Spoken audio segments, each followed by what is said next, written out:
All right. Hi there, Ollie. All right. Thanks so much for joining us again on short notice. I think you put out a tweet beginning of this week or end of last week, and you're like, I really want to talk about this. And we're like, we have a place for you. So I was super glad to have you last minute, and I'll go ahead and hand it over to you. Okay, thanks. So, hi, everyone. This is my other hat. I do lots of constant stuff, but I also do optimizations in the Rust compiler. So today I'm going to talk to you about how we do fancy optimizations in Rust that make our lives easier in many, many ways that were unintended before we even, when we started to do these optimizations. But as usually with Rust, things get really cool once you start digging into it. So just a quick reminder, I have this logo. So if you see this anywhere, this is very likely to be me. Yeah, just say hi if you see me. So let's dig into Rust optimizations. Before we do that, what are we optimizing? I have to introduce a few words. So let's start with the MIR. This is the medium intermediate representation in the Rust compiler, which is placed around here. So you go from source code over an abstract syntax tree into some kind of higher intermediate representation. And finally, we go into the MIR. And from that, we go to LLVM or crane lift for generating assembly code. Lots of optimizations happen in LLVM, but we have done a few optimizations on MIR, and these have been really, really high impact. So let's look at MIR first. MIR is basically Rust, but remove all syntax sugar that you can think of. So if there's anything that happens with any kind of magic, it's not happening on MIR. MIR is really, really low-level Rust. So you have no macros, you have no loops. You really have goto in MIR. It's that bad. Yeah. There's no if, no match. You have a switch similar to C. You're basically just switching on integers. There's no type inference, trait resolution. All your function calls are going to be like fully qualified function calls. You write the entire path in MIR. There's no auto-deref, so you have to write all the stars and reference operators that you normally take for granted in Rust. And there's no expression chaining. So every expression is a single operation. You can't do a plus b plus c. You have to do a plus b, stored it in a variable, and then do plus c in a different way. So there's no complex things in MIR. The cool thing about that is it makes optimizations much easier, and it makes lots of analyses much easier. So let's look at an example how MIR looks. This is Rust. This is not MIR yet, but just a demo. So if we have this piece of Rust code, we have a small assignment to X. We have some operation during the assignment where we compute 42 to the power of 3. We do a condition, and after the condition, we either go into a loop or we finish our program. So in MIR, this looks like this. So what's going on here? At the beginning, you still see your main function, this time with an explicit type. Similar to unCC, you have to specify all local variables in the beginning. So you declare all your variables, and then you write code. But in contrast to Rust code, where you write your code with like blocks and, well, how you write Rust code, obviously, here we have so-called basic blocks. You see them specified with BB0, BB1, and so on. And these basic blocks are essentially a single unit of execution that you fill with statements. And at the end of this basic block, you have a so-called terminator, which moves to another block or which returns.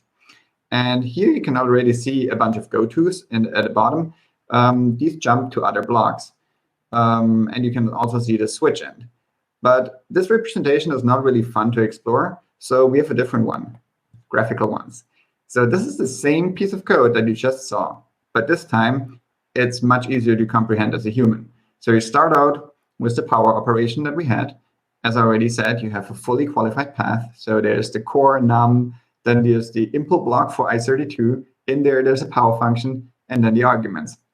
And after that's called, we store the result in the variable _1, whatever that means. Then we go to the next block. There we compare the variable _1 with a number, get a result. We switch on this number, and if it's false, we return. Otherwise, we go to another block, and then we end up in this loop that we saw. So this is just a little bit of the basics of MIR that we're going to need when I'm going to show you optimizations later. So let's talk about optimizations in general. Optimizations are there to make your code fast. You want the code to be small, and you want to reduce your memory footprint. This has several reasons. You want to write high-level code, but you still want the code to be fast. So you don't want to do all these little bit twiggly things just to make code faster. You also don't want to use up a lot of program space on your embedded device, for example. And so you want to shrink the code into the smallest thing possible. And you want to reduce the memory footprint. So if you call lots of functions, each functional call needs lots of memory. And yeah, you just want to reduce it so that if you do lots of operations, you don't run out of stack space or otherwise blow up your memory. This is not even talking about memory leaks. It's literally just about the memory usage that a normal program uses. The other thing about optimizations is they make debugging basically a nightmare. So if you ever used a debugger on an optimized program, you probably went partially crazy before either going back to printf debugging or turning off lots of optimizations so you could nicely debug your code. The other thing that optimizations do is they make undefined behavior symptoms much, much worse. So optimizations are the things that actually abuse undefined behavior to cause, well, lots of fun behaviors that you've seen from undefined behavior. And yeah, so I'm going to talk about all these points, but let's start out with one confusing thing about optimizations. Optimizations can reduce compile time. So that seems like contradictory, right? You do more work, and then you do less work. So the thing is, when you optimize out code, later optimizations have to do less work. So you have some cheap, easy optimizations that you can do up front. The next optimization has to do less work and will be faster. And this is super high impact if you are optimizing generic functions, because generic functions are instantiated many times for each generic parameter when you're compiling down to assembly. But if you optimize the generic function, each instantiation of this generic function will have to do less work. So for example, vectors are used everywhere. If you can optimize a function inside vector, it will reduce the compile times because it's used in all kind of Rust crates and with all kinds of types. So each duplication, you save a little bit there, but if you have many duplications, well, you save a lot. So the next point that I talked about was optimizations. Optimizations make things faster. For example, take this for loop. A for loop in Rust does several things when it's being compiled. As a first step, if you take this for loop, it will get converted into this beast. So you have like this inter-iter function call, there's a loop, there's a match on the iterator, then you look at the sum and none, and then it executes some code. But that is a lot of noise just to iterate from the numbers from 0 to n. Like you want this tight loop in assembly where it's just incrementing a counter and then executing the loop body. You don't want all this function call noise. So there's lots of optimizations here where we clean up this generated code and simplify it down to the point where you literally have this perfect assembly tight loop that you want. Other things, you want code to be small. So if there's operations that you can remove without changing the program, for example, here we could divide, do the division at compile time and just store the result. Then you save some assembly instructions that you're not going to need because they're not going to happen at runtime. And this makes your binary smaller.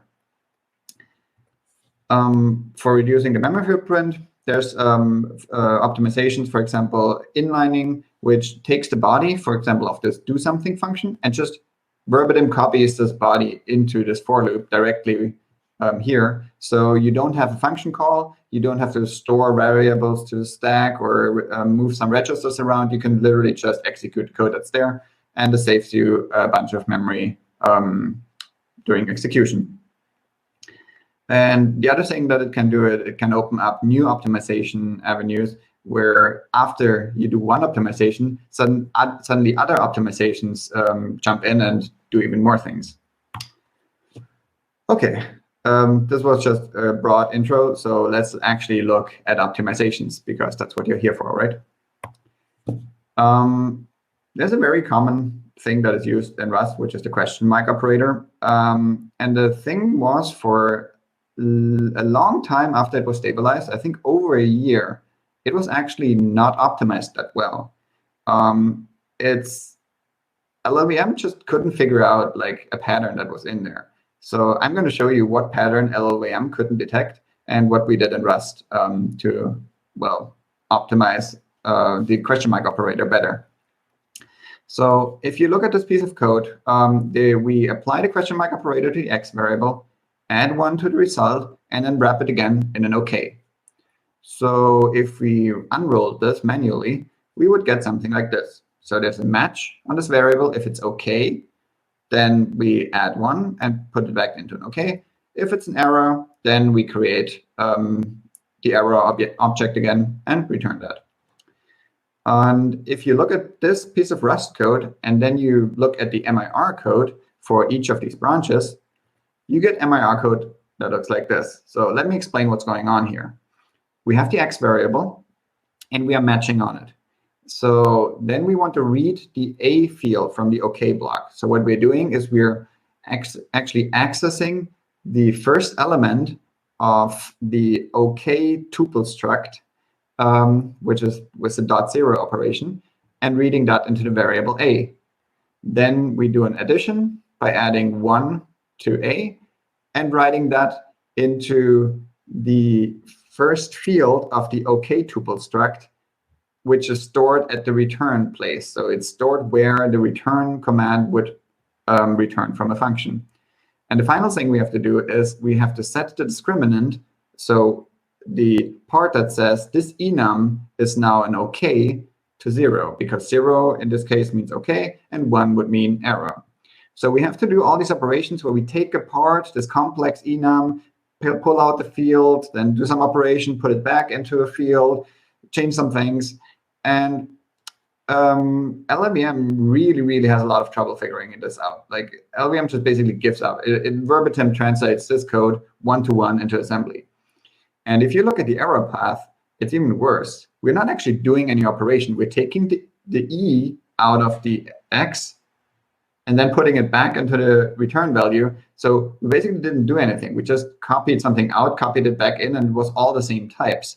So if we're looking at this error path, what we actually want to do, we simply want to return the original thing. Like, we don't want to take it apart and build it back together. We just want to return the thing. And LLVM just could not figure this out. So we wrote a so-called peephole optimization, which is an optimization that is very targeted to a specific piece of code. So we are literally looking for the pattern that you're seeing here. Like, it looks for, take something out of an enum variant, put it back into an enum variant, and then set the discriminant to that same enum variant. And if this exact pattern happens somewhere, we just remove all the code and write an assignment. And this optimization caused compile times to go down and caused runtime to speed up and there to be less instructions in the assembly. So this is one of these operations where we are using idiomatic Rust code with, for example, the question mark operator. And we're getting the same performance that you would get if you handcrafted your pointer arithmetic or whatever you're doing around your enum handling. OK, so this is how we are building optimizations right now. But there's several things around optimizations that I already talked about. For example, debugging suddenly becomes hard. And so let's dig into this question. So what are common misconceptions about optimizations in general? The first one, optimizations make debugging harder. Well, no. Optimizations just make debugging harder because lots of optimization developers didn't really put the effort in to get optimizations to the point where debugging just stays a decent experience. When you're optimizing some code, you know a lot about what you're changing. You can change the debug information to actually handle what's going on. So let's look at an example. If you have this instruction somewhere in your program code and you have nothing else, you're not even using x or anything. You literally have just let x equals 42. And then you're debugging your program. The debugger will at best tell you x is a local variable that's optimized out. And that's it. Like it won't tell you anything about x.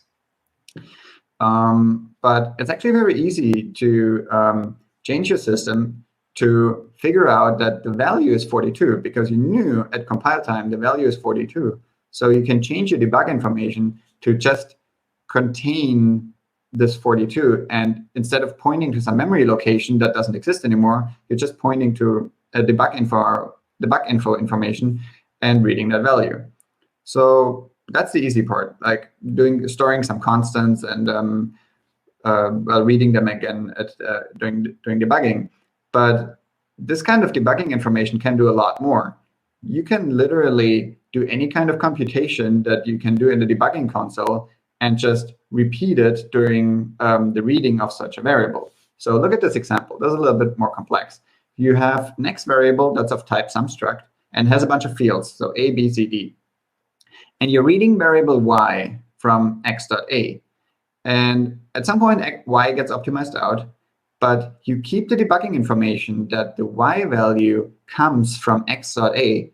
And the debugger at runtime, while you're debugging, will read from the x variable, which didn't get optimized out, and will read the a field from this x variable. And you can even add computations in there. So if you wrote like let y equals 2 times x.a, you could store in debug information that y's value is literally 2 times x.a, and then the debugger could compute this while you're debugging. So this is one thing that the Rust compiler does in the background when it's doing optimizations. And you can turn it off if you want to. You can nuke all debug information and just go ahead, like optimize everything. But if you're not changing anything by the default settings, this is what you're getting now. The other thing is optimizations use UB to just like mess up your program, format your hard drive, and I don't know, nasal demons. And well, yeah, okay, they do. Sorry. There's no way around that because that's actually what we want from optimizations. Optimizations are supposed to take assumptions that are guaranteed and use them to make your code fast. But what if optimizations emitted warnings when it was doing something that it found fishy, became less aggressive, for example, around certain unsafe code constructs, and you could configure them from the surface language. So you could say this function here should be used differently in certain optimizations. You can give meta information to optimization passes so they handle your code specifically in different ways. One way that you might already know about is allow inline always or inline never, which are attributes that you can add to functions to change the inlining behavior.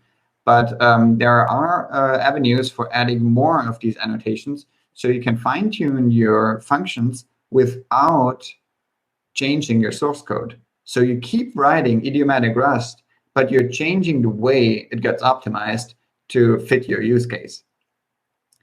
And the one thing that maybe got a little bit under the wheels here is the emit warnings part.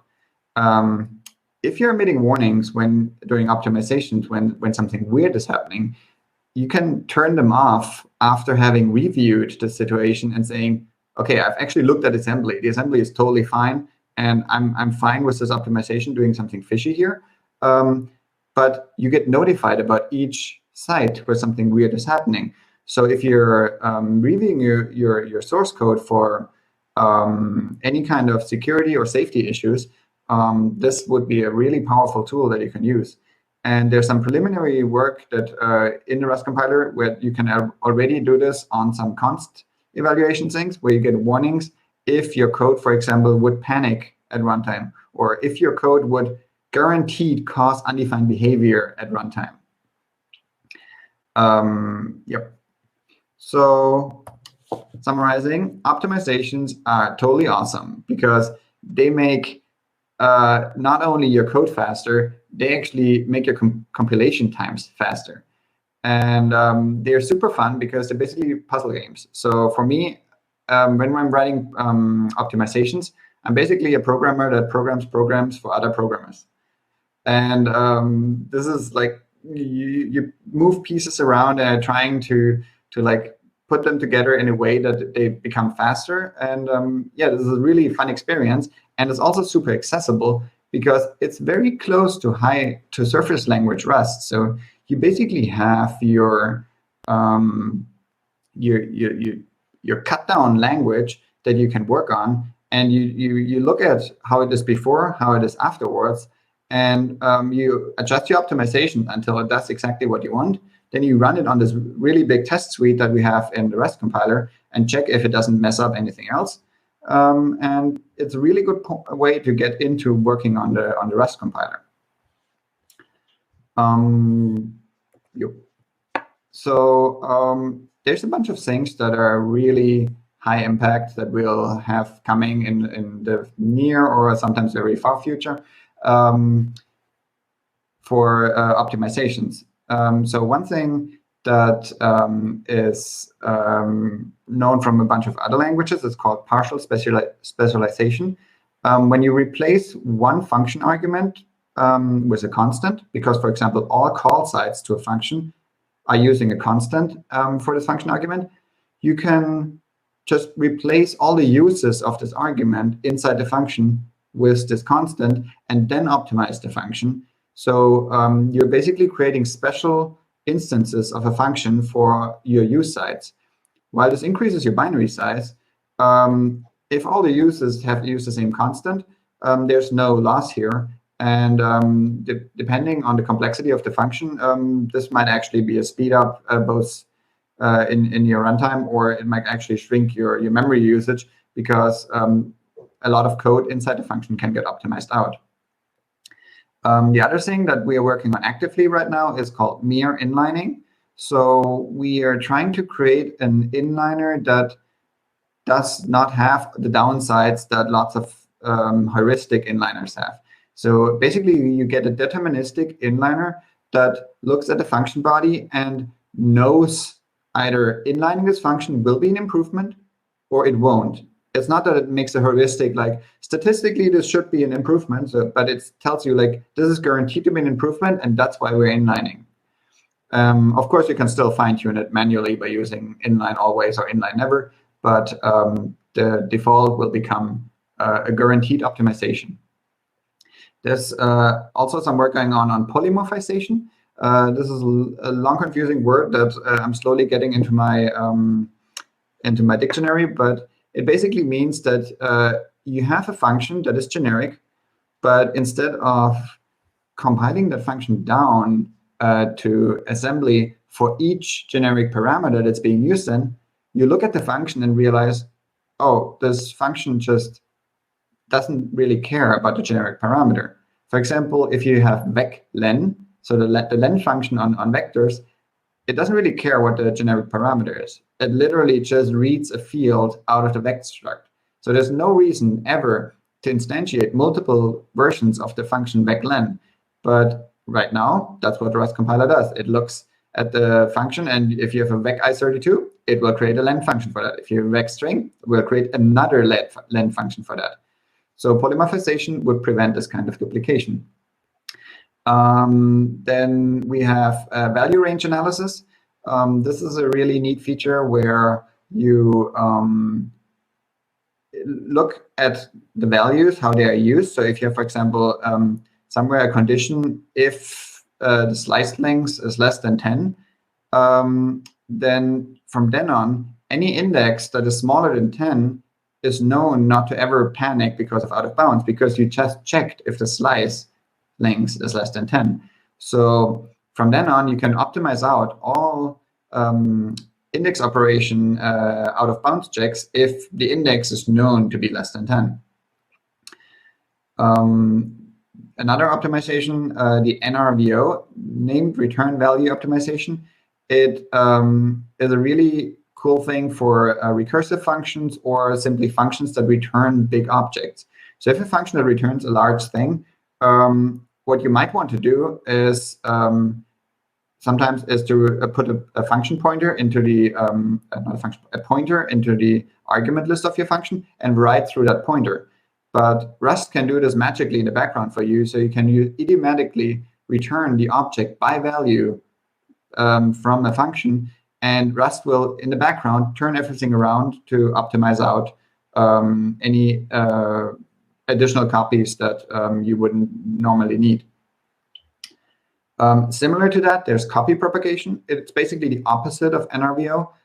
Instead of looking where you can return things, or like looking from the end where things are written to, you're looking from the beginning, like this variable is only ever used once. So maybe all uses of it should just get the variable directly. So if you have like x equals 5 somewhere, and the uses of x can simply be replaced by the number 5. So you can optimize this kind of this assignment. Another fun one is devirtualization. So if the Rust compiler can figure out that your trade object is actually known at compile time, it can just remove the trade object and remove any virtual function calls and just call the functions directly. This is really common around a bunch of generic functions related to closures. So we could really speed up some kind of closure usage here. And of course, as already mentioned earlier, I really want to harden programs against undefined behavior by making optimizations lint when there is fishy behavior going on. And while this will give you false positives, we won't turn these lints on by default. But basically, if you are really in a critical environment, you rather take a false positive of a lint and turn it off and say, I checked, this lint is triggering falsely, than have it not trigger on a situation where, well, you're doing undefined behavior and, I don't know, throwing away some secret data, or, well, worse, like shouting it out to the world. Yep. So this is it for me. I'm going to be working on the impl days on mere optimizations and Constival. So talk to me in the next 2 days if you want to know more about these topics. Thanks.